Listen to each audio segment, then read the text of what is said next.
రాసిన పత్రిక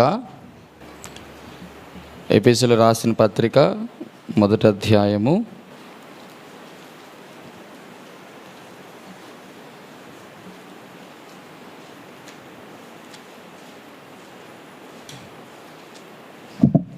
17వ వచనం మనమందరం కలిసి చదువుకుందాం.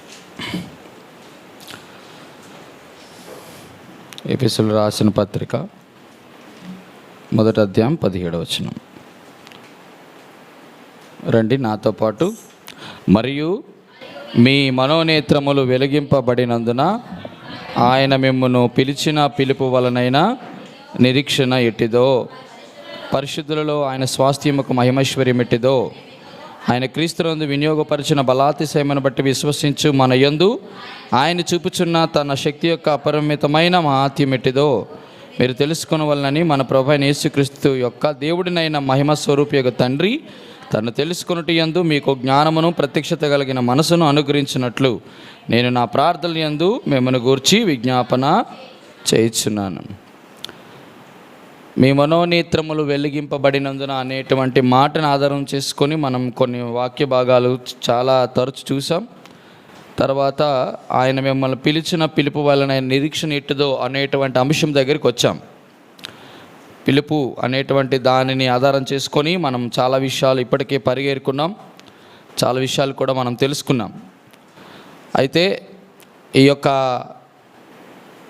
విషయంలో ప్రత్యేకంగా బైబిల్ స్టడీలో 7 రకాలైనటువంటి పిలుపులు బైబిల్ మొత్తంలో తరచి చూస్తే మనకు 7 వాటి కొరకు దేవుడు మనల్ని పిలిచాడని గత బైబిల్ స్టడీలో మనం మాట్లాడుతూ వచ్చాం. నేను మిమ్మల్ని అడగను, నేనే చెప్పుకొని వెళ్ళిపోతాను, ఎందుకంటే సమయం హద్దుబాటును బట్టి. మీరందరూ కూడా నా బైబిల్లో ఈ 2 రోజుల నుంచి 2 వారాల నుంచి మీరు తరచుసారి మీరు అన్న ఏట అడుగుతాడేమని చెప్పేసి బాగా ప్రిపేర్ అయి వచ్చారో లేకపోతే మరి ఎట్టి రీతికి వచ్చారో నాకు తెలియదు, కానీ నేను ముందు కొనసాగుతాను. మొట్టమొదటిది, దేవుడు దేని కొరకు పిలుస్తాడు అంటే దేని కొరకు? సెపరేషన్, కాల్ ఫర్ సెపరేషన్, వేరుపాటు జీవితం కొరకు పిలుపు.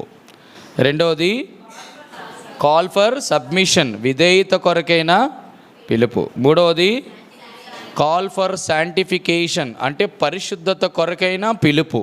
మూడవది కాల్ ఫర్ సప్లికేషన్, అంటే విజ్ఞాపన కొరకైనా లేక ప్రార్థన కొరకైనా పిలుపు. మీరు అనొచ్చు, విజ్ఞాపన కొరకైన పిలుపు ఏమైనా ఉందా మనకి బైబిల్లో? చూడండి, గత చెప్పిన పిలుపులన్నీ ఒక ఎత్తు. చూడండి, పిలుపులు 3 రకాలైనటువంటి స్థాయిలో నేను మీకు ఆల్రెడీ చెప్పాను, మళ్ళీ నేను రిపీట్ చేయను. ఎప్పుడు రక్షణ, పరిశుద్ధత, మహిమ, ఈ 3 క్లాసిఫికేషన్ అంటే వర్గీకరణ జరగాలి. ముందు గత దినాల్లో మనం చర్చించినవి, మనం మాట్లాడిన విషయాలు అన్నీ కూడా ఆవరణం అనగా రక్షణకు సంబంధించింది. ఇప్పుడు ఎక్కడికి వచ్చామంటే మధ్యస్థంకి వచ్చాం. మహిమలోకి ఇంకా వెళ్ళలేదు. మధ్యస్థం అంటే పరిశుద్ధత విషయంలో నుంచి మనం డీల్ చేస్తున్నాం. అందులో 7 పిలుపులు. గత రక్షణ కొరకైనటువంటి పిలుపులు 7 మనం 7 చూసాం. అందులో ఏంటంటే ఆశీర్వాదం కొరకైన పిలుపని, సమాధానం కొరకైన పిలుపని, రక్షణ కొరకైన పిలుపని, వీటి చాలా పిలుపులు 7 చూసాం మనం. అది రక్షణ. ఇప్పుడు పరిశుద్ధతలోనే ఉన్న 7 పిలుపులు ఇవన్నీ కూడా. అంటే దేవుడు ఒక వ్యక్తిని పరిశుద్ధపరచాలనుకున్నప్పుడు దేవుడు యేసు అనేటువంటి రక్షణ అనేది పక్కన పెడితే ఇప్పుడు దేనికి వచ్చాం? క్రీస్తు, దీనిలోనికి వచ్చాం. దేనిలోని? పరిశుద్ధ స్థలంలోనికి వచ్చాం. మహిమ అతి పరిశుద్ధ స్థలం, అది ప్రభు ప్రకటన గ్రంథం, సువార్తలు, పత్రికలు, ప్రకటన. ఎప్పుడు కూడా బైబిల్ నేర్చుకునేటప్పుడు ఈ 3 మనం ఆధారం చేసుకొని మనం ముందుకు వెళ్ళాలి. కాబట్టి మనం ఇప్పుడు వెళ్తుంది ఏ మార్గంలో వెళ్తున్నాం? యేసు, క్రీస్తు, ప్రభువా, ఈ 3 ఏది? క్రీస్తులోకి వెళ్తున్నాం. ఇప్పుడు మనం చూస్తుంది ఏంటి? ఆవరణమా, పరిశుద్ధ స్థలమా, అతి పరిశుద్ధ స్థలమా? పరిశుద్ధ స్థలం. వెరీ గుడ్, చాలా బాగా వచ్చారు. ఇప్పుడు చూస్తుంది ఏంటి? రక్షణ, పరిశుద్ధత, మహిమ, పరిశుద్ధ. Very good, right. ఆ యొక్క డిక్లరేషన్ ఉంటే సరిపోతుంది. కాబట్టి మొదటిది వేరుపాటు జీవితం కొరకైనటువంటి పిలిచినాడు. రెండవది విధేయత, లోబడటం కొరకు పిలిచినాడు. మూడవది పరిశుద్ధత కొరకైన పిలిచినాడు. 4 విన్నపము, విజ్ఞాపన కొరకైన పిలుపు. దేవుడు విజ్ఞాపన కొరకు పిలిచినాడా? చెప్పండి, ఎక్కడ పిలిచినాడో? విజ్ఞాపన కొరకైన పిలుపు. చెప్పాను, ఇది కొంచెం డీటెయిల్ లోపలికి వెళ్ళినప్పుడు ఇవన్నీ మనకు అర్థమవుతాయి. ఉదాహరణకి ఇలా చెప్పనా, విజ్ఞాపన కొరకైన పిలుపు. గెత్సెమనే తోటలో యేసుక్రీస్తు ప్రభు తన శిష్యులు తీసుకున్నప్పుడు, కొంచెము సేపైనా నాతో మేలుకొని ప్రార్థన చేయలేరా. దేవుడు ప్రార్థన కొరకు కూడా పిలుస్తాడు. సో అవన్నీ తర్వాత ఇప్పుడు కాల్ ఫర్ ద శాంక్చురీ అంటే మందిరం కొరకైనా సంఘం కొరకైనా పిలుపు. ఆరవది శ్రమల కొరకు, suffering, call for the suffering, శ్రమల కొరకు కూడా దేవుడు పిలుస్తాడు. 7వది సర్వీస్ ఆర్ సాక్రిఫైస్ ఆర్ వీటిని కూడా సమర్పణ లేకపోతే పరిచర్య కొరకైనా దేవుడు పిలుస్తాడు. మొత్తం ఈ 7 పిలుపుల్లో మనం ఏ పిలుపు దగ్గర ఉన్నాం? కాల్ ఫర్ సెపరేషన్, వేరుపాటు జీవితం కొరకైనా పిలుపులో ఉన్నాం. చూడండి, ఆయన బాగా గమనించండి. నేను ఇంకా మళ్ళీ వెనక్కి వెళ్తే చాలా విషయాలు. ఎఫెసీ పత్రికలో అపోస్తలుడైన పౌలు 2 ప్రాముఖ్యమైనటువంటి ప్రార్థనలు చేశాడు. అది ఎంత ఉత్కృష్టమైనటువంటి ప్రార్థనలు అంటే, నాకు తెలిసి ఏ భక్తుడు కూడా ఒక సంఘస్థుల కొరకు ఇటువంటి ప్రార్థన చేయలేదంటే తప్పు కాదు. ఒకటి రెండు చేశాడు. దేని కొరకు ప్రార్థన చేసి ఉంటాడు? ఎఫెసీ రాసిన పత్రిక మొదటి అధ్యాయంలో చూడండి, 17, 19 వచనాల కలిపిలో అందులో 1, 2, 3, 4, 5, 6, 7, 8 నుంచి మన ప్రభు అయిన యేసుక్రీస్తు యొక్క తండ్రి, దేవుడైన స్వరూపుడగు తండ్రి తన్ను తెలుసుకునేటందు మీకు జ్ఞానమును ప్రత్యక్షత కలిగిన మనసును అనుగ్రహించున్నట్లు నేను నా ప్రార్థనలందు మిమ్మను గూర్చి. ఇక్కడ చాలా ప్రాముఖ్యమైన ఏంటంటే, యేసుక్రీస్తు ప్రభు వారిని, యేసును తెలుసుకోవడానికి, క్రీస్తును తెలుసుకోవడానికి, ప్రభువును తెలుసుకోవడానికి చాలా డిఫరెన్స్ ఉంది. యేసును తెలుసుకోవడానికి, క్రీస్తును తెలుసుకోవడానికి, చెప్పండి, ప్రభువును తెలుసుకోవడానికి చాలా డిఫరెన్స్ ఉంది.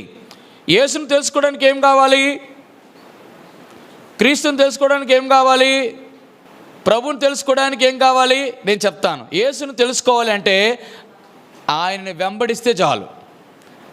సువార్త కరిణి ద్వారా మనం యేసుక్రీస్తు ప్రభువారు అంటే తెలిసిపోతుంది.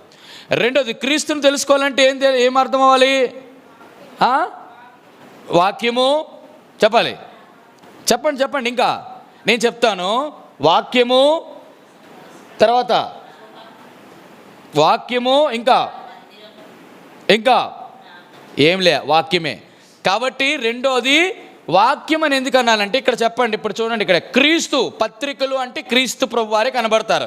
అందులో జ్ఞానము అని రాయబడుతుంది. చూడండి అక్కడ ఏముంది? తండ్రి అయిన దేవుణ్ణి తన్ను తెలుసుకునేటందుకు మీకు జ్ఞానమును ప్రత్యక్షత కలిగిన. ఇక్కడ జ్ఞానము దేనిలో దొరుకుద్ది నీకు? యేసుక్రీస్తు ప్రభువారిని గురించి కంప్లీట్గా క్రీస్తును తెలుసుకోవాలంటే పత్రికలో జ్ఞానమును బట్టే మనం తెలుసుకోగలం. ఇప్పుడు ప్రభువుని తెలుసుకోవాలంటే అక్కడేమో సువార్త, ఇక్కడేమో వాక్యం అనగా జ్ఞానం. మూడోది చెప్పాలి అక్కడ.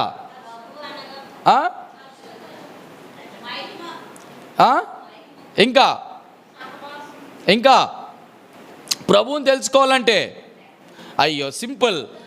అత్యున్నత సింహాసనం అందున్నటువంటి ఆసీనుడైన యెషయా గ్రంథం 6వ అధ్యాయం 1వ వచనంలో, ఉజ్జియా మృతి పొందిన తర్వాత అత్యున్నత సింహాసనమందు ప్రభువుని నేను అంటే దాని అర్థం ఏంటి? దేని బట్టి మీకు తెలుసుకుంటావు ప్రభువుని?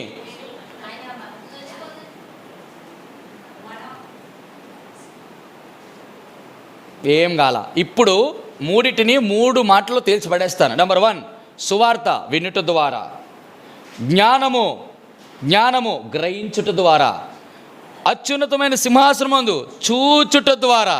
చూచడం అంటే ఎవరు పడతారు చూడగలరు. హృదయ శుద్ధి గలవారు ధన్యులు, వాళ్ళు చూస్తారు, మిగతా వాళ్ళు ఎవరు చూడలేరు. అంటే యేసు ప్రభువును మనం కల్లారా చూడాలంటే మహిమలోనికి అక్కడికి వెళ్ళాలి. అప్పుడు వెళ్ళాలంటే ఏం పోవాలా? ఉజ్జియా అనేటువంటి వాడు చచ్చిపోవాలా. ఉజ్జియా అంటే ఎవరు? అపవిత్రుడ, గర్విష్టి, దేవుని మీద ఆధారపడలేని వాడు చచ్చిపోవాలా. అప్పుడు మహిమలోకి అప్పుడు మనం ప్రభువుని చూస్తాం. చాలా చూడండి, కొంచెం డీప్లో మనం అర్థం చేసుకుంటేనే అర్థమవుతుంది. చెప్పండి, ఇప్పుడు యేసుని తెలుసుకోవాలంటే సువార్త వినాలి లేక ఆయన వెంబడించాలి. 2, క్రీస్తుని జ్ఞానమును గ్రహించాలి. గ్రహించకపోతే యేసు క్రీస్తు అర్థం కాడు. గ్రహించాలంటే ఎక్కడికి రావాలి? పత్రికల్లోకి రావాలి, వాక్యం దగ్గరికి. 3, మహిమ చూచుట.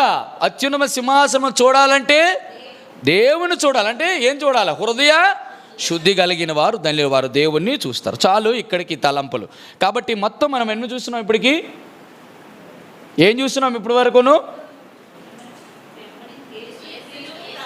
యేసు క్రీస్తు ప్రభువుని. 3 విషయాలు. ఇప్పుడు చెప్పండి, యేసు క్రీస్తు ప్రభు వారిని ఎలా చూచి? సువార్త,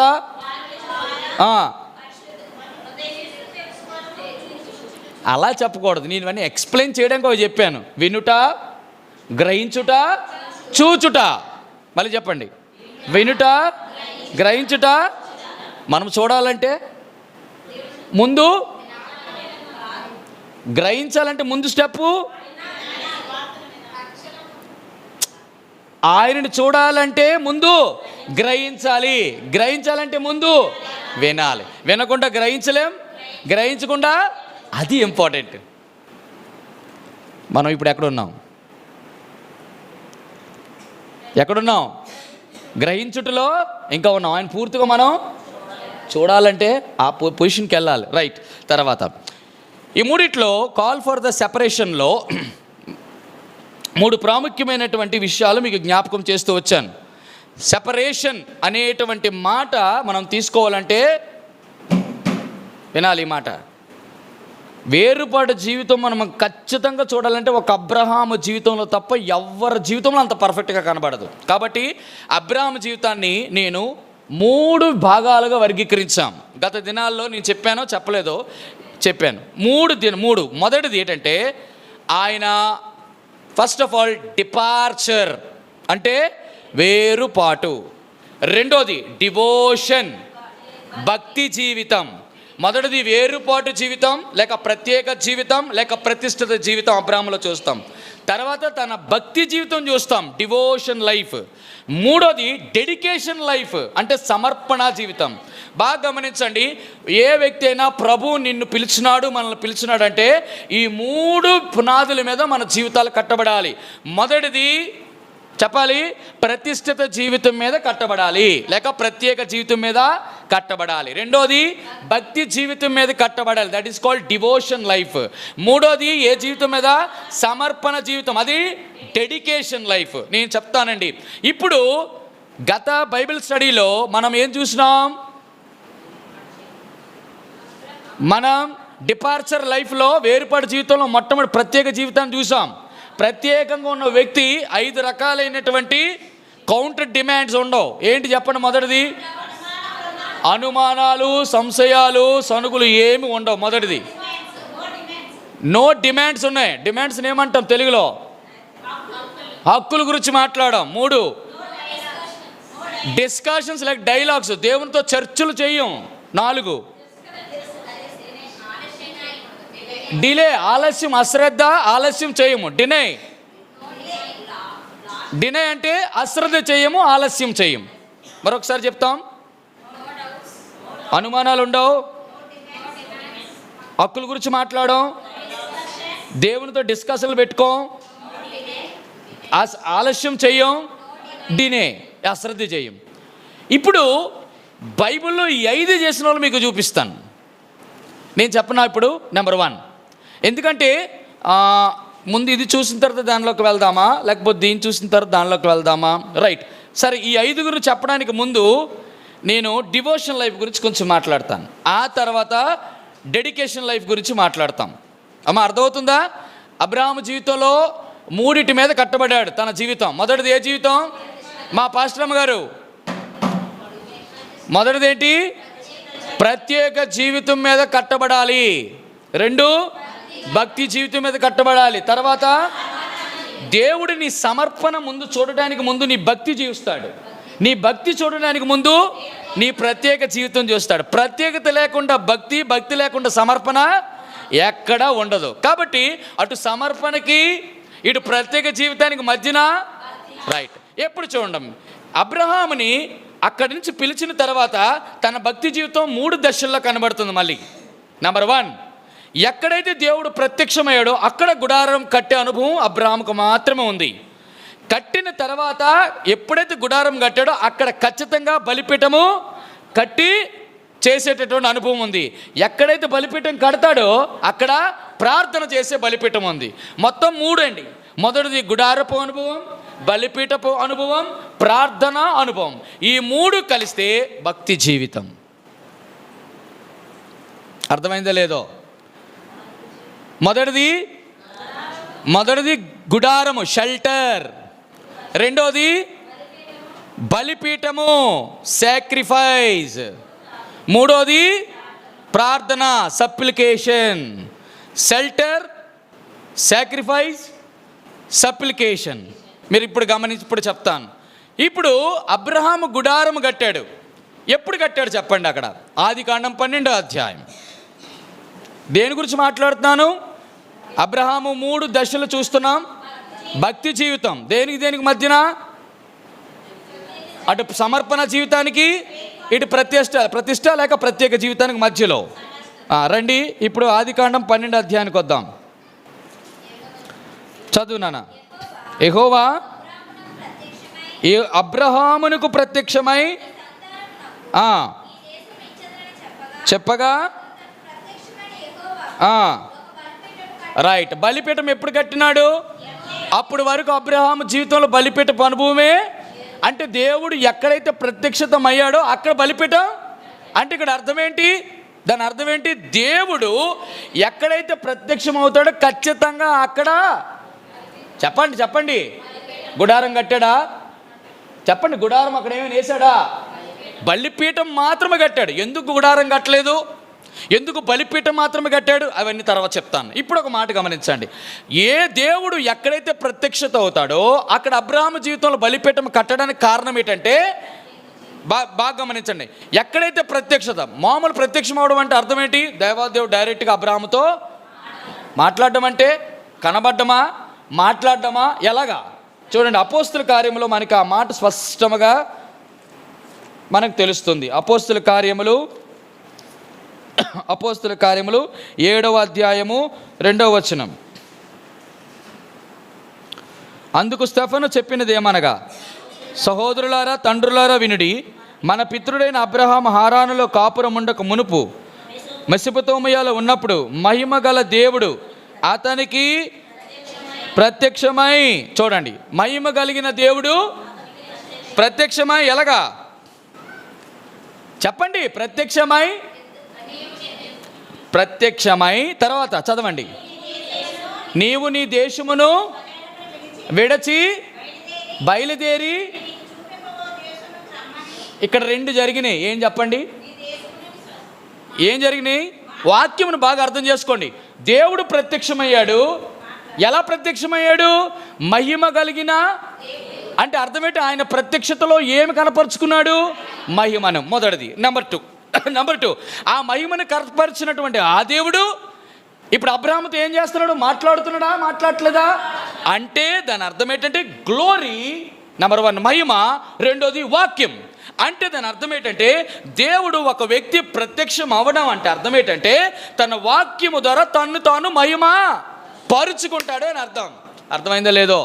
కాబట్టి దేవుడు దేనికి పెద్దపీట వేశాడంటే ఆయన తాను ఇచ్చినటువంటి నామం అంతటి కంటే ఆయన వాక్యమును గొప్ప చేస్తున్నాడు. అబ్రహామా అని పిలిచాడు. అంటే అర్థం ఏంటంటే అక్కడ ఒకవేళ అబ్రహాము బలిపీఠం కడితే దేవాది దేవుడు అక్కడ ప్రత్యక్షం అయితే ఏం కట్టాడు? బలిపీఠం కట్టాడు.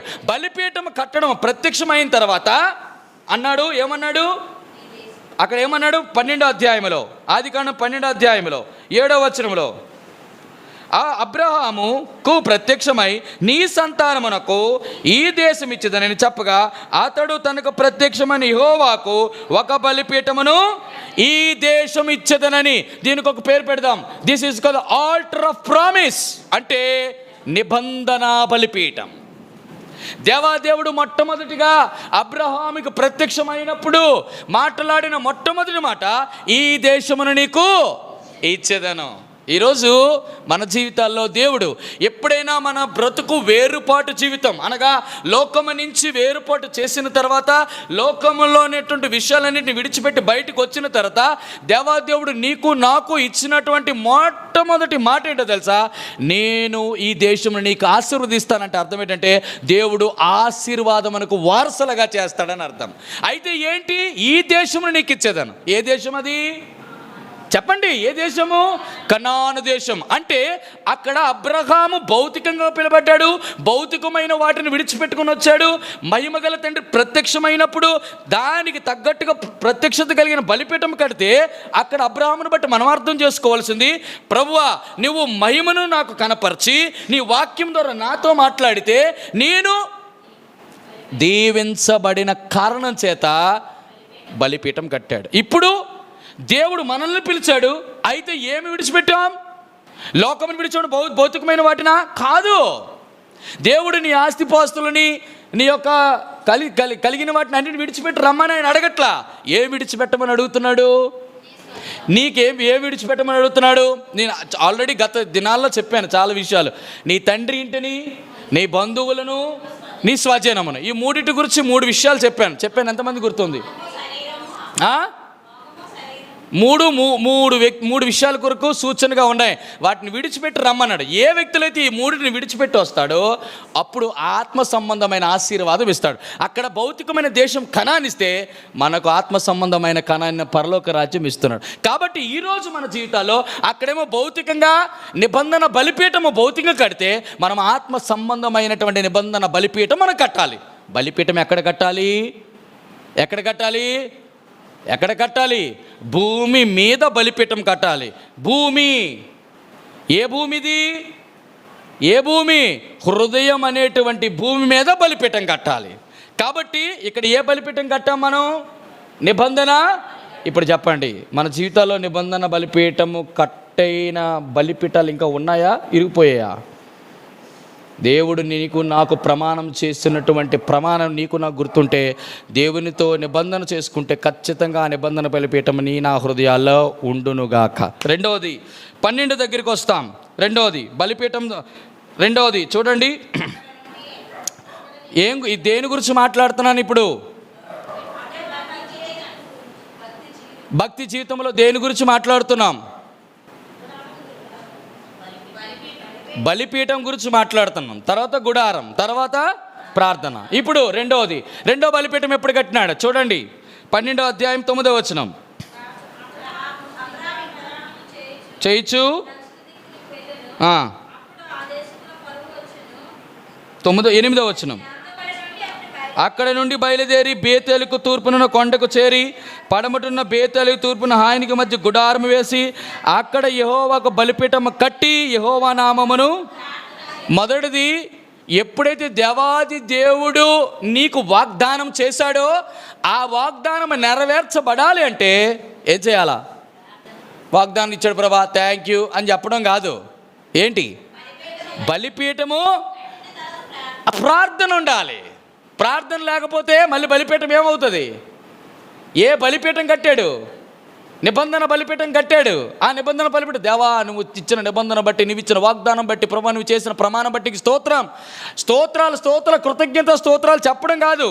ఆయన నమ్మకత్వము, ఆయన యొక్క గొప్పతనం గురించి నువ్వు గణపరుస్తున్నావు, బాగానే ఉంది. మరి అది నెరవేరాలంటే ప్రార్థనా జీవితం చాలా ప్రాముఖ్యం. కాబట్టి తన భక్తి జీవితంలో బలిపీఠం యొక్క అనుభవాలు మనకి ఈరోజు ఏం జ్ఞాపకం చేస్తానంటే, భక్తి జీవితంలో మొదటిది నిబంధన బలిపీఠం, రెండవది ప్రార్థన బలిపీఠం. ఇక్కడ ప్రత్యక్షమయ్యాడా దేవుడు? చెప్పండి. ఇక్కడ ప్రత్యక్షమయ్యాడా రెండో బలిపీఠం కట్టినప్పుడు? చెప్పండరా. అవ్వలేదు. మొదటి దగ్గర ప్రత్యక్షమయ్యాడు, రెండో దగ్గర అవ్వలేదు. కానీ బలిపీఠము దేవుడు ఎప్పుడు కూడా మాటికి వచ్చి ప్రత్యక్షం అవ్వడం, మాటికి వాక్యం ద్వారా నిన్ను సంధించడు. ఎప్పుడైతే ఒక మాట వాగ్దానం చేశాడో, ఎందుకు రెండోసారి ప్రార్థన చేశాడు?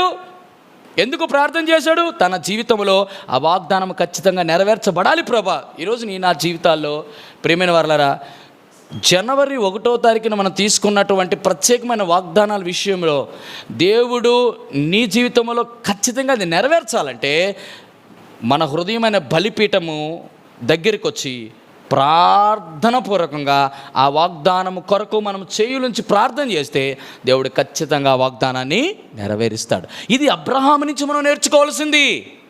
మొదటిది ప్రత్యక్షత. అక్కడేమో మామూలుగా భౌతికంగా మాట్లాడాడు, ఇక్కడేమో వాక్య ప్రత్యక్షత. అంతేనా? వాక్యమే అక్కడేమో దేవుడే వాక్యం, అక్కడ దేవుడు మాట్లాడాడు, ఇక్కడ వాక్యం మాట్లాడుతుంది. వాక్యమే దేవుడు, దేవుడు వాక్యం. రైట్. ఇక్కడ రెండో బలిపీఠం ఏం కట్టినాడు? ప్రార్థన బలిపీఠం. Number 1 is, first one is the altar of promise, రెండోది ఆల్టర్ ఆఫ్ ప్రేయర్, రెండోది. ఇప్పుడు మూడో బలిపీఠం ఎక్కడ కట్టినాడో చూద్దాం. ఎక్కడ కట్టినాడో చెప్తారా? ఎక్కడ కట్టినాడండి? మూడో బలిపీఠం ఎక్కడ కట్టాడు?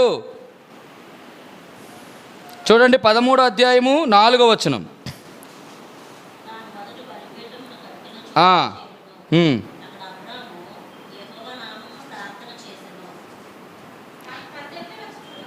మొదటి ఉండిన స్థలమునకు వెళ్ళి తాను మొదట బలిపీఠము కట్టిన చోట చేరెను. అక్కడ అబ్రహాము యెహోవా నామమును, ఇది కన్సిడరేషన్లో తీసుకోవాలా వద్దా? ఇది మనం ఎన్నిక చేయొచ్చా లేదా? ఎందుకు చేయకూడదు? ప్రార్థన చేశాడు. ఇక్కడ మళ్ళీ ఎందుకు ప్రార్థన చేశాడు? ఎందుకు ప్రార్థన చేశాడు? వెళ్ళిపోయాడు. వెళ్ళిపోయిన తర్వాత మళ్ళీ వచ్చాడు. వచ్చిన తర్వాత మళ్ళీ ఇక్కడ ఎందుకు? మళ్ళీ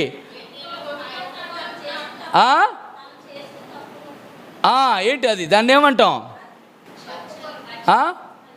ఎస్, పశ్చాత్తాపంతో కూడిన బలిపీఠం. అక్కడేమో వాగ్దానం నెరవేర్చబడాలని, ఇక్కడేమో చేసిన తప్పు మళ్ళీ బలిపీఠం కట్టాలా? అర్థమైందా? మీకు అర్థమవుతుంది నేను చెప్పింది? మొదటిది వాగ్దానం కొరకైన బలిపీఠం, ఆ వాగ్దానం నెరవేరడం కొరకైనా బలిపీఠం.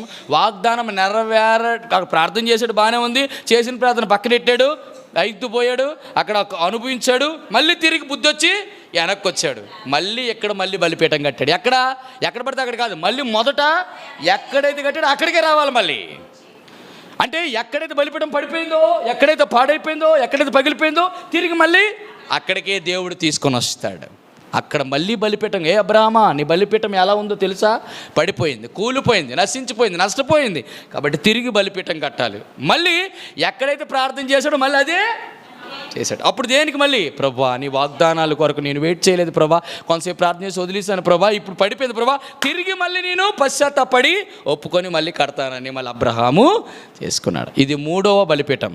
వాగ్దాన బలిపీఠం, ప్రార్థనా బలిపీఠం, పశ్చాత్తాప బలిపీఠం. 4వ బలిపీఠం రండి, 13వ అధ్యాయం 18వ వచనం. అప్పుడు అబ్రహాము తన గుడారం తీసి హెబ్రోనులోని మమ్రే దగ్గర ఉన్న సింధూర వృక్షములో దిగి అక్కడ యెహోవాకు బలిపీఠమును, ఇక్కడ ప్రత్యక్షమయ్యాడా దేవుడు? మళ్ళీ అయినాడా? అవ్వలేదా?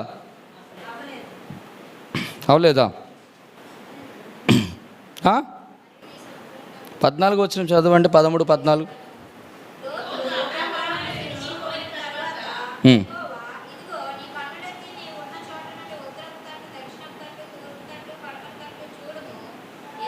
ఎవరు చూడమని చెప్పారు? దేవుడు చూడమని చెప్పాడు. ఇప్పుడు ఎక్కడికి వచ్చాడు కట్టడానికి? సింధూర వృక్షంలోక. ఎక్కడికి వచ్చాడు? హెబ్రోనులోని మమ్రే దగ్గరున్న సింధూర వృక్షములో దిగి అక్కడ. ఇప్పుడు చెప్పండి, మీరు ఎప్పుడు గమనించాల్సిన విషయం ఏంటంటే, గుడారము, బలిపీఠము, ప్రార్థన, ఈ మూడు కూడా కలిసి వెళ్తాయి బిడ్డలారా. ఒకటి నుంచి ఒకటి వెళ్ళడానికి లేదు. గుడారం లేకుండా నేను బలిపీఠం కట్టంటే కుదరదు. బలిపీఠం వేసేసి నేను ప్రార్థన చేయకపోతే అవ్వదు. మూడు ఉండాలి. గుడారం, బలిపీఠం, ప్రార్థన. ఈ మూడు ఒక భక్తి జీవితంలో అబ్రహాము వేరుపాటు జీవితానికి ముంగుర్తు సూచనలు అవి. నేను చెప్తాను తర్వాత. ఇప్పుడు హెబ్రోన్లో దిగాడు. హెబ్రోన్ ఏం జ్ఞాపకం చేస్తుంది? ఇప్పుడు మీరు సహవాసమే చెప్పండి, ఇంకేం ఉండదు హెబ్రోన్ అంటే మనకి. హెబ్రోనులోనికి వచ్చి కట్టాడు. సాధారణంగా హెబ్రోన్ అనేది చాలా డేంజరస్ పార్ట్, తెలుసా మీకు? హెబ్రోన్ అనేది చాలా డేంజరస్ ప్లేస్, తెలుసా మీకు? తెలుసా? హెబ్రోన్లో 3 భయంకరులు ఉన్నారు. ఎవరున్నారు? హెబ్రోన్లో ఎప్పుడు ఈ 3 ఉంటారు, తెలుసా మీకు? సంఖ్యాకాండం తీయండి, 13వ అధ్యాయం.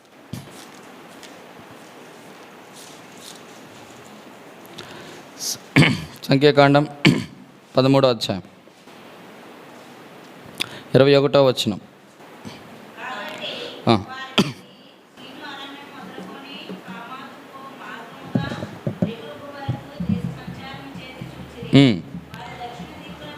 వారు దక్షిణ దిక్కున ప్రయాణము చేసి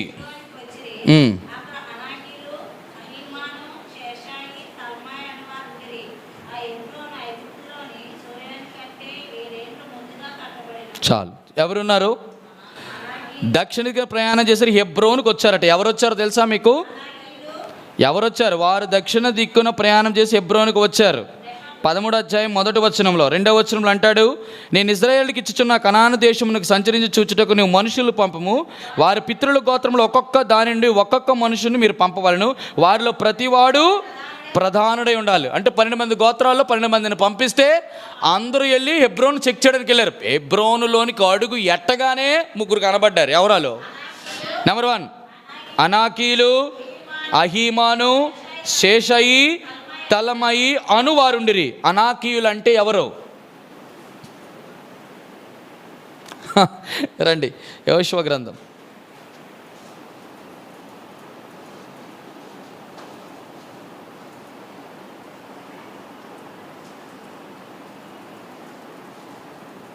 15:14. యెహోషువ గ్రంథం 15:14. అక్కడ నుండి కాలేబు అనాకు యొక్క 3 కుమారులైన శేషయి, అహీమాను, తల్మయి అను అనాకీ వంశీయులను వెళ్ళగొట్టి ఆ దేశమును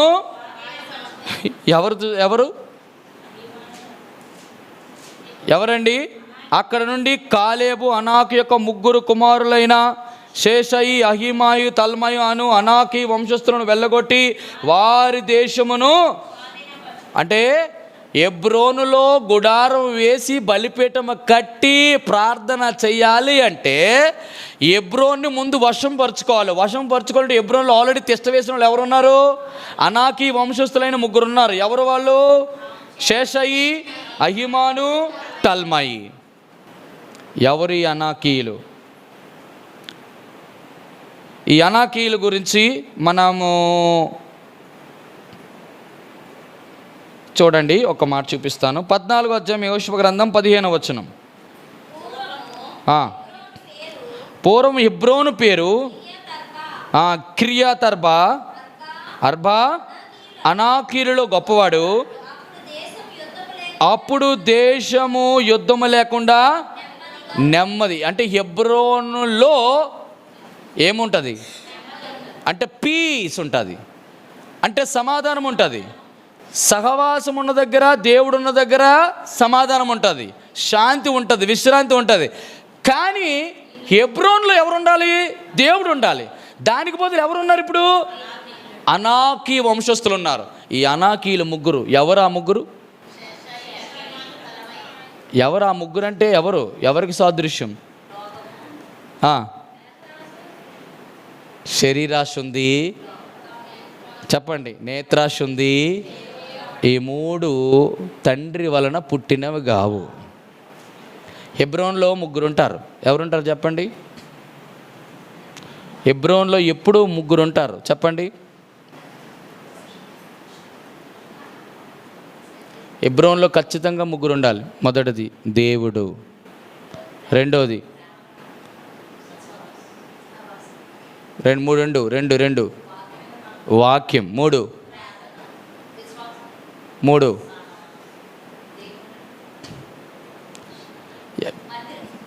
అరే హెబ్రోన్ అంటేనే మందిరం. ఏముంటాయి చెప్పండి? వాక్యము, దేవుడు. ఎందుకంటే చాలా మందిరాలు హెబ్రోన్లో ఉన్నాయి కానీ హెబ్రోన్లో దేవుడు ఉండడు. చాలా హెబ్రోన్లోని వాక్యం ఉంటుంది కానీ దేవుడు ఉండడు. చెప్పండి. ఇంకా దేవుడు అంటే పరిశుద్ధాత్మ, దేవుడు అంటే యేసు ప్రభు, దేవుడు అంటే యెహోవా. ఇంకా దానికి సపరేట్ పెట్టిన దేవుడు, వాక్యము, ఇంకా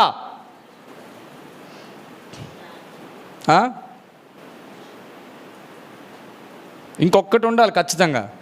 ఎన్ని చేసినప్పుడు కూడా పరిచర్య లేకపోతే అవ్వదు. మందిరంలో ఏం చేస్తారు? ప్రార్థన, వాక్యము, ఇవన్నీ చేయడం అన్నీ కూడా దేనికి? అన్ని సూచన దేనికి? పరిచర్య కదా. ప్రార్థనని, వాక్యాన్ని అన్నిటినీ కూడా పరిచయ కింద పెట్టండి. అదొకటి. ఓ పక్క దేవుణ్ణి పెట్టండి, 1, 2. ఇంకా మూడోది ఏంటి? నేను అదేనండి, వాక్యము, ప్రార్థన అన్నీ కలుపుకొని ఏవి చేసినా అవన్నీ పరిచర్యలే కదా. అది ఒక పరిచర్య. ఇటు పక్క దేవుడు పరిచర్య.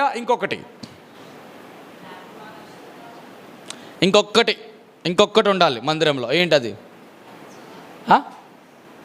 చెప్పరేటండి? ఏటుంటుంది తమ్ముడా? పరిచర్య ఉంటుంది, తర్వాత దేవుడు ఉంటాడు.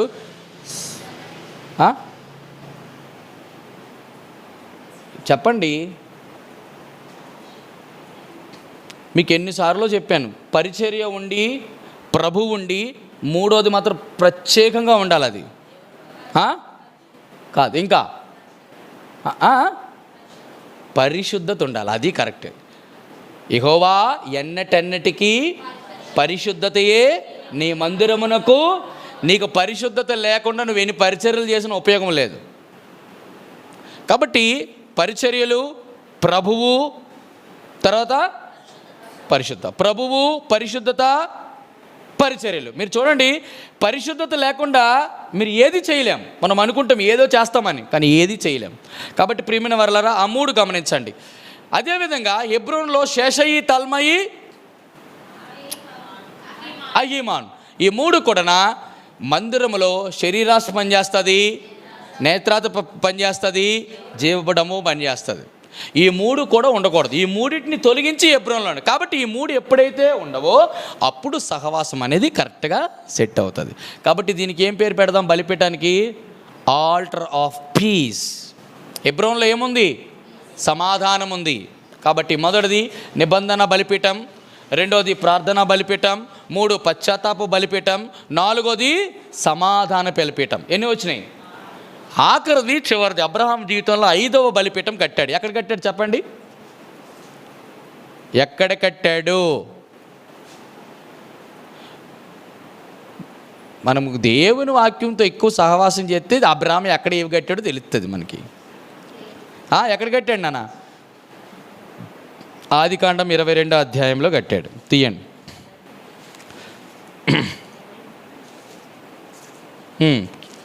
ఎక్కడ కట్టినాడో చూడండి ఆ మాట.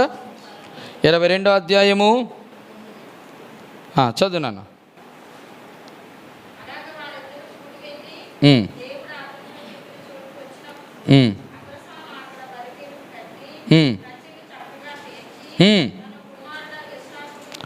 ఎక్కడ కట్టాడు?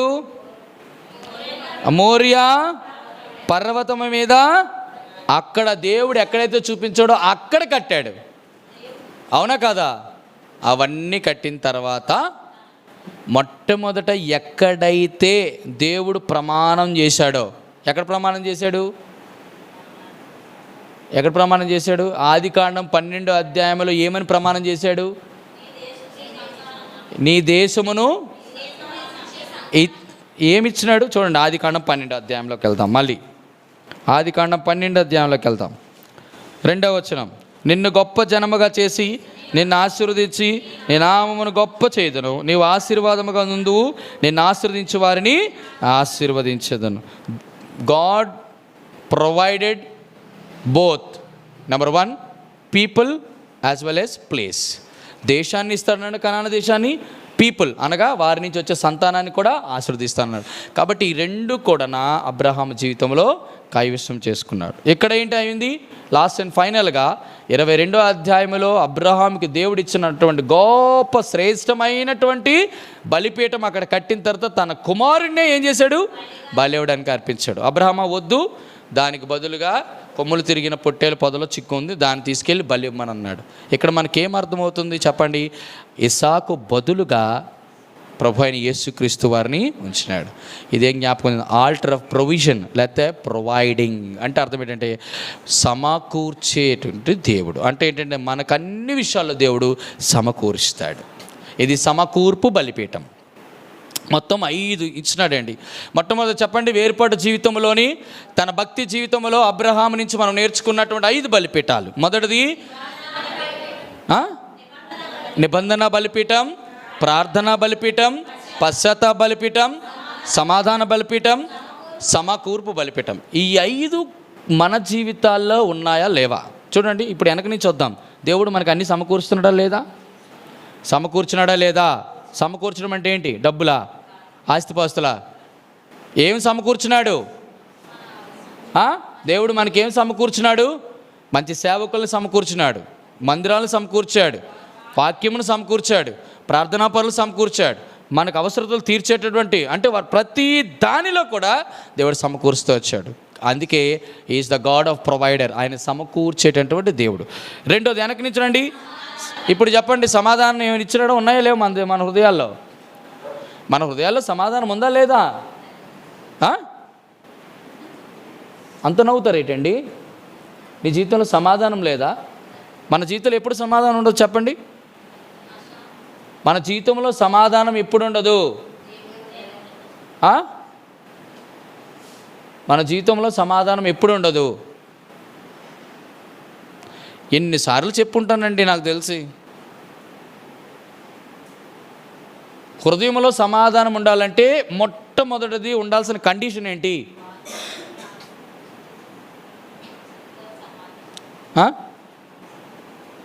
మనుషులతో సమాధానం, దేవుని ప్రజలతో సమాధానం, అందరితో సమాధానం కాదు. అసలు మన హృదయంలో సమాధానం లేకపోవడానికి కారణం ఏంటి?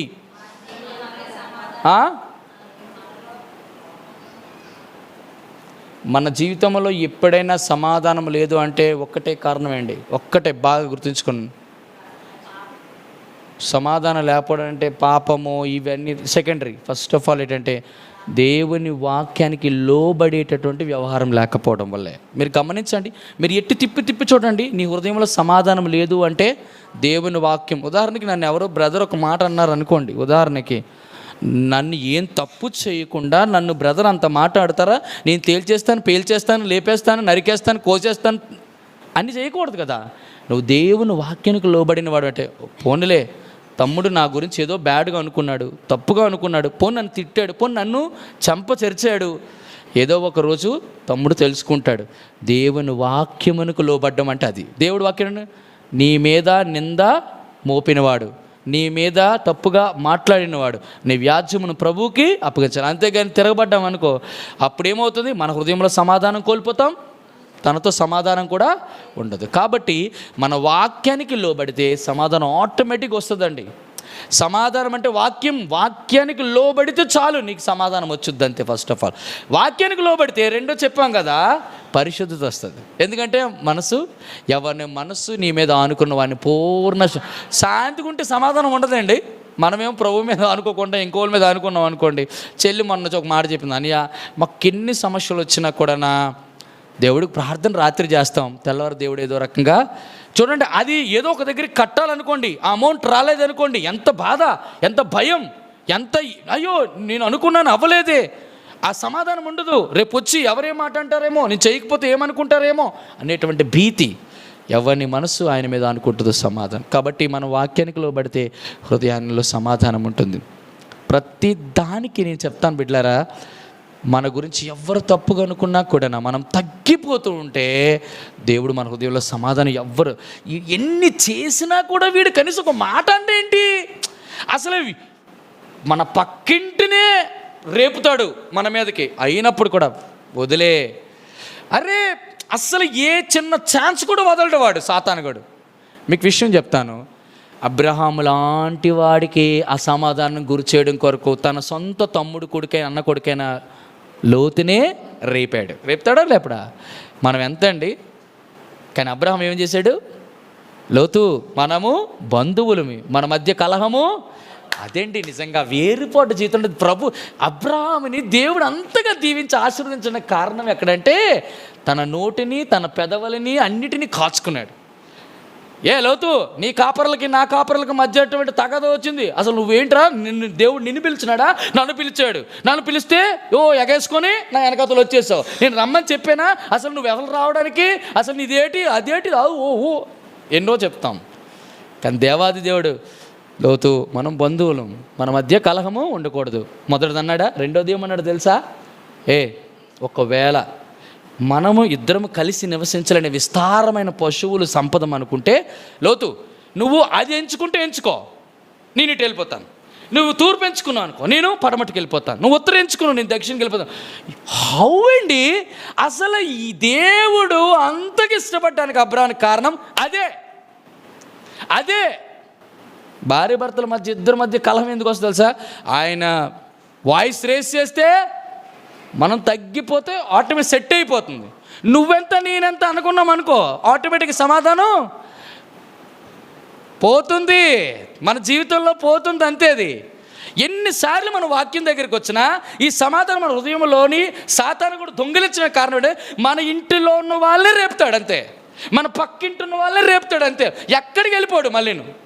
మనం ఏంటంటే మన సమాధానం లేకపోయినా పర్లేదు, మనం హ్యాపీగా ఉందాం అనుకుంటున్నామే. కానీ గుర్తుంచుకొని బిడ్డలారా, సమాధానం లేకపోతే మన జీవితంలో ప్రభుకి ఇష్టలుగా మనం ఎప్పుడు కర్తవ్యం. ఎందుకో నేను చెప్పాను అప్పుడు ఆల్రెడీ కూర్చున్నాం, ఆయనకి ఇష్టలైన బిడ్డలకి భూమి మీద సమాధానము కలుగునుగాక.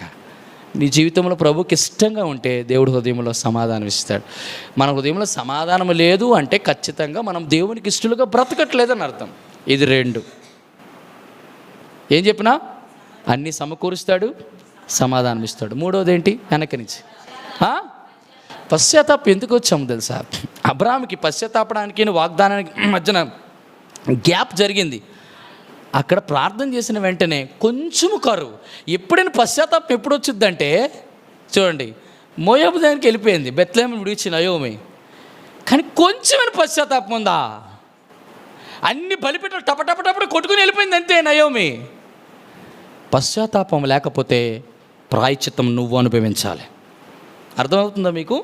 మన జీవితంలో ప్రభు మనకి ఎక్కడైతే ఉంచాడో, మనకి ఏదైతే ఇచ్చాడో దానితో మనము సాటిస్ఫై అవ్వకపోతే, సమ్టైమ్స్ యేసు ప్రభు నమ్ముకున్న తర్వాత మనకు వచ్చే కష్టాలకి, మనకు వచ్చే ఇబ్బందులకి, కరువులకి దేవుడు నిన్ను ఎక్కడైతే ఉంచాడో, దేవుడు ఏ రకంగా అయితే నిన్ను పిలిచాడో అక్కడికి కాకుండా మనం ఇష్టాసారంగా వెళ్ళి ప్రయాణం చేసామనుకో, దేవుడి మీద విచారణ చేయకుండా ఎంత నష్టపోతామో తెలుసా బిడ్డలారా?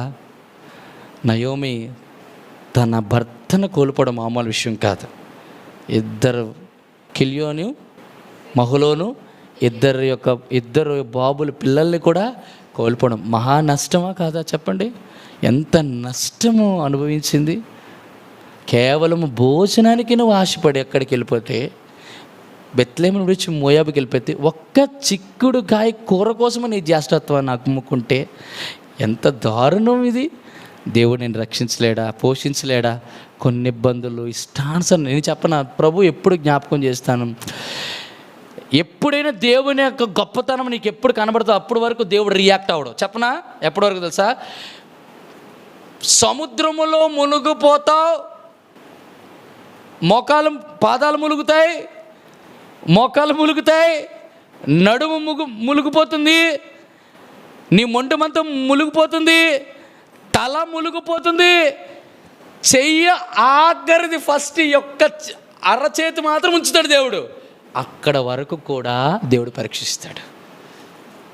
ఇది అబ్రహాము జీవితంలో నిక్కచ్చిగా జరిగింది. అబ్రహాము తెల్లవారు వచ్చి పర్వతం మీదకి వచ్చాడు, అన్ని రెడీ చేశాడు, పేర్చేశాడు, కుమారుని పెట్టేశాడు, లేపాడు, కత్తిని వేసాడు అన్న టైంకి ఇంత వాక్యం వింటాం కదా, ప్రభు మీద ఎందుకంత అపనమ్మకం? నీ ప్రభు నీకు చేయలేడా? ఎన్ని స్థితిలో నుంచి, ఎలాంటి కఠినమైన పరిస్థితుల నుంచి నీ తల్లి, నీ తండ్రి, నీ చుట్టుపక్కల ఉన్న అన్నదమ్ములు, అక్కజేలు, నీ బంధువులు, నీ మిత్రులు, నీకు సొంతమైన వారు ఎవ్వరూ నీకున్న స్థితిలో నుంచి ఒక్కరు కూడా చెయ్యి అందించలేని పరిస్థితుల్లో దేవుడు, నా కుమార్తె, నా కుమారుడా, నేను లేనా? ఇంతవరకు నన్ను సేవించావు, ఇంతవరకు నన్ను నమ్మావు, ఇంతవరకు నన్ను అనుకున్నావు, ఇంత భక్తి చేసావు, ఇంత చిన్నదానికి లాస్ట్ ఫైనల్ నువ్వు నన్ను విడిచిపెట్టి వెళ్ళిపోతే నేను లేననుకున్నావా అంటాడు. ఇప్పుడు పశ్చాత్తాపం మామూలుగా రాదు. ప్రభువా, ఎంత దౌర్భాగ్యుడిని ప్రభు, తండ్రి, నీ మీద ఆనుకోకుండా నేను తప్పు చేశాను. అది పశ్చాత్తాపాలు నీ జీవితంలో, నా జీవితంలో. ఇక్కడ నా ఉద్దేశం ఏంటంటే, దేవుడు మనం చేసినటువంటి దాని కొరకు పశ్చాత్తాపం మనం తప్పుగా మాట్లాడినా, తప్పుగా చూసినా, తప్పుగా ఆలోచించినా, తప్పుగా నడిచినా, తప్పుగా చేసినా, తప్పుగా మనం ప్రవర్తించిన తప్పుడు క్రియల వలన మనం ఏ రోజైనా పశ్చాత్తాపడకుండా ఆ బలిపీఠాన్ని అలాగే పగిలిపోయినట్టే ఉంచితే దేవుడు ఊరుకోడు. ఎక్కడైతే మొట్టమొదట నువ్వు ఆరంభించావో ప్రార్థన, మళ్ళీ ఆ బలిపీఠం కట్టి పశ్చాత్తాపడాలని దేవుని యొక్క చిత్తం. దానికి ముందు వాగ్దాన బలిపీఠం, ప్రార్థన బలిపీఠం. దేవుడు మన జీవితాల్లో ఎప్పుడు కూడా ప్రార్థన బలిపీఠం ఎప్పుడు ముగిసిపోకూడదు. ఉదయకాల సమయంలో ఎంతమంది ప్రార్థన చేస్తారో నాకు తెలియదు. మనం గత దినాల్లో చాలా రోజులు ప్రార్థన చేసేటోళ్ళం ఈ మాసంలో, కానీ ఎంతమంది ప్రార్థన చేస్తారు లేదు. ఎంతమంది నిర్మోహమాటంగా, అన్న మీరు ఏదైతే క్రమం నేర్పించారో ఆ క్రమంలో ఇప్పటి వరకు నేను కట్టుబడి ఉన్నాననేవారు దయచేసి మీ చేతులు ఎత్తండి అని నేను అడగను. అది దేవుడు మిమ్మల్ని అడుగుతాడు. నా వరకు, నా మట్టుకు నాకు తెలుసు, నా భార్యకి తెలుసు. ఎందుకంటే నా గురించి పూర్తిగా తెలిసింది నా భార్యకే, కాబట్టి నేను చెప్పగలను. 5 గంటలకి ఒక్కొక్కసారి బాగా మరి అలసిపోయి డ్యూటీలో అలసిపోతే తప్ప ఒక పావు గంట, అరగంట అటు ఇటు అవుతుందేమో, కానీ నా పర్ఫెక్ట్ క్వైట్ టైం, నా ప్రార్థన సమయం ఎవరు దొంగిలించడానికి లేదు. ఆ టైంలో ఖచ్చితంగా ప్రభు పాదాల దగ్గరికి వస్తాను. నా జీవితంలో మీకు విషయం తెలుసండి, ఒకవేళ భక్తి జీవితంలో కొంచెం అతలాకుతలమై పడిపోయే టైంలో మీకు వాక్యం ప్రకటించడానికి మా బోటోళ్ళు సేవకులు ఉండొచ్చు, మళ్ళీ వాక్యం ద్వారా పురికొల్పడానికి. మరి మా బోటోళ్ళకి దేవుడే చేస్తాడు. దేవుని యొక్క భయం నాలో ఉండడమే కాదు, నేను ఎక్కువ మీరు తక్కువ అని కాదు, నాకంటే మీరు గొప్ప శ్రేష్టమైనటువంటి భక్తి చేసేటవాళ్ళు.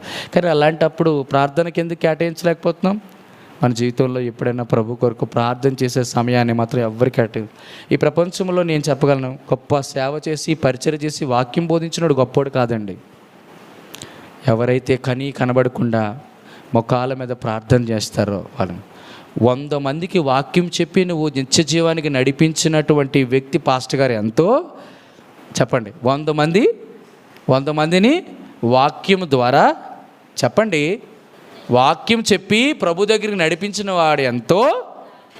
ఆ 100 మంది కొరకు ఒక వ్యక్తి ప్రార్థించడం అంత గొప్ప. ప్రార్థన ఎంత బలమైనదంటే అంత బలమైనది. ఆఖరిది చివరిది చూసి ముగిస్తాం. నిబంధన బలిపీఠం. ఈ ప్రపంచంలో దేవుడు ఎవ్వరికి కానిటువంటి వారికి చేస్తుంది. అందరికీ వాగ్దానాలు అందరికీ స్వతంత్రించుకోలేరు. ఎవరు స్వతంత్రించుకోగలరు? The person who was departed from the world. లోకం నుంచి ఎవరైతే వేరుపాటు జీవితం కలిగి ఉంటారో, ప్రత్యేకమైన జీవితం కలిగి ఉంటారో, ప్రతిష్ఠిత కలిగిన జీవితం కలిగి ఉంటారో, ప్రభు కొరకు సమర్పణ కలిగిన జీవితం ఉంటారో, వారికే ఈ వాగ్దానాలు దేవుడు ఇస్తాడు. కాబట్టి వాగ్దాన బలిపీఠం, ప్రార్థన బలిపీఠం, పశ్చాత్తాప బలిపీఠం, సమాధానం లేక సహవాస బలిపీఠం, సమకూర్ప బలిపీఠం. ఈ 5 బలిపీఠాలు నేను నా జీవితంలో ఉన్నాయో లేవో, అబ్రహాము యొక్క వేరుపాటు జీవితంలో ఉన్నటువంటి భక్తి జీవితం ద్వారా ఈరోజు నీతో నాతో దేవుడు మాట్లాడినాడు. మొదటిది మనం చూసాం. మొదటిది ఏంటి? ఏ జీవితం? మొట్టమొదటిది డిపార్చర్, డివోషన్, డెడికేషన్. డిపార్చర్లో ఏముంది? వేరుపాటులో ఏముంది? No doubts, no demands, no discussions, no delay, no deny. మొత్తం 5. ఇందులో ఏం చూసాం? వాగ్దాన బలిపీఠం చెప్పండి, ప్రార్థనా బలిపీఠం, పశ్చాత్తాప బలిపీఠం, సమాధాన బలిపీఠం, సమకూరు బలిపీఠం. ఈ 5 బలిపీఠాలు మనలో ఉండాలని మన దేవుడు చూస్తున్నాడు. ఆఖరిది చివరిది ఏదది చెప్పను. ఏంటది? సమర్పణ బలిపీఠం. రేపు ఈ 5 విషయాల కొరకు దేవుని చిత్తం అయితే నెక్స్ట్ బైబిల్ స్టడీలో మనం కంటిన్యూ చేస్తాం. కాబట్టి ఈరోజు ఏం నేర్చుకున్నాం మనం? కాల్ ఫర్ ద సెపరేషన్లో, డిపార్చర్లో 5, డివోషన్లో 5, రేపు డెడికేషన్లో 5 చూసి కాల్ ఫర్ ద సెపరేషన్ ముగిస్తాం. తర్వాత అప్పుడు దేనికి వెళ్తాం?